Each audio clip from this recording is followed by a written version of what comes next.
Did you know that the words mile and million both have the same root? Both come from the Latin word mille, meaning 1,000. But 1,000 what? How could a word for a million come from a word for 1,000? Well, a million is 1,000 squared, 1,000 thousand. And so Italians, back in the day, referred to 1 million as a big thousand. But they did it by adding an old Italian suffix, one, which means big. And that's how we ended up referring to 1,000 thousand as a milione. Now, the mile is a longer story. What is that 1,000 of? The answer again goes back to the Romans. Back when they had centurions marching all over creation, they would use their paces to measure distance. But the Roman pace was actually a double step, equal to 5 Roman feet. If you took 1,000 of those, it came out to 5,000 Roman feet, which they called a mille passus, 1,000 paces, which is pretty close to the modern 5,280 feet, but not quite. To understand what happened, you need to know that the Romans divided their mile into 8 stadia.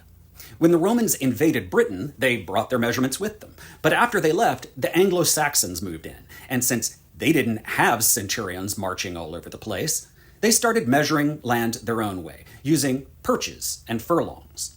A perch was its own thing, not derived from any other unit, but probably based on a long stick they used for steering oxen. But in modern terms, it was about 16.5 feet.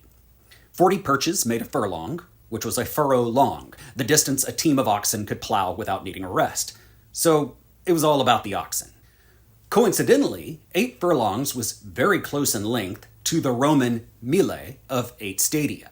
So they started calling 8 furlongs a mille.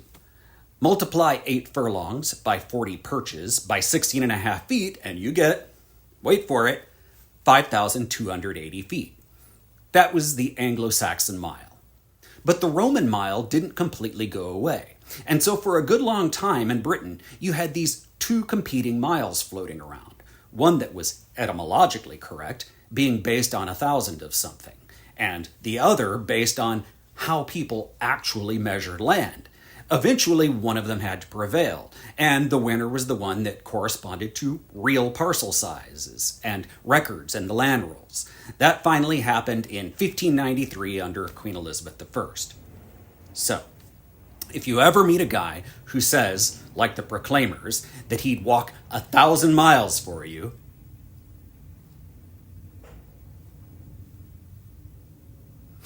just remember, that's 1,000 Roman paces. And while he's making that journey, he's the one in a milione.